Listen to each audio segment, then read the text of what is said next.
कर रहे हैं जावास्क्रिप्ट में हम देख रहे हैं कि कोडिंग कन्वेंशन क्या होती है। कोडिंग कन्वेंशन में हमने मकसद जो भी आप वेरिएबल नेम रखें या फंक्शन नेम रखें, आपने उसमें कैमल केस रखना होता है, इंडेंशन यूज़ करनी होती है, यानी आपने स्पेस बार का ख्याल रखना है, 2-4 स्पेस बार दे दें, ठीक है। एंड में सेमी कॉलन लगा दें, जिसको हम लाइन ऑफ स्टेटमेंट भी कहते हैं, एंड ऑफ स्टेटमेंट भी कहते हैं, लाइन टर्मिनेटर भी कहते हैं, ठीक है।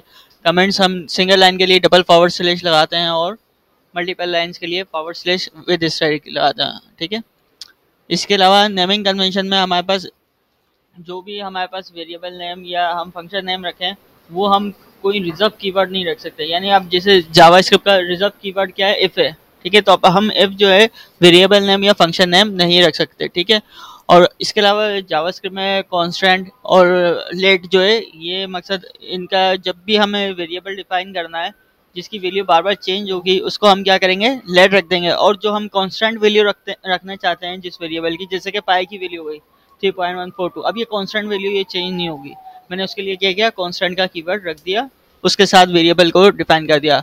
हम क्या करते हैं, ग्लोबल वेरिएबल्स डिफाइन करने से अवॉइड करते हैं, क्योंकि ग्लोबल वेरिएबल डिफाइन करते हैं तो वो पूरे प्रोग्राम में एक्सेस मांगते हैं, ठीक है।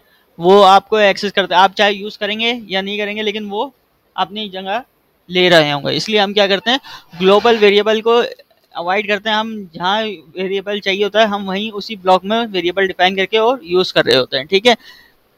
इसी तरह आपने जो कर्ली ब्रेसेस होते हैं उनका ख्याल रखना होता है। आप फंक्शन की बॉडी बनाएं या ऐप की बॉडी बनाएं, तो आप कर्ली ब्रेसेस का ख्याल रखें।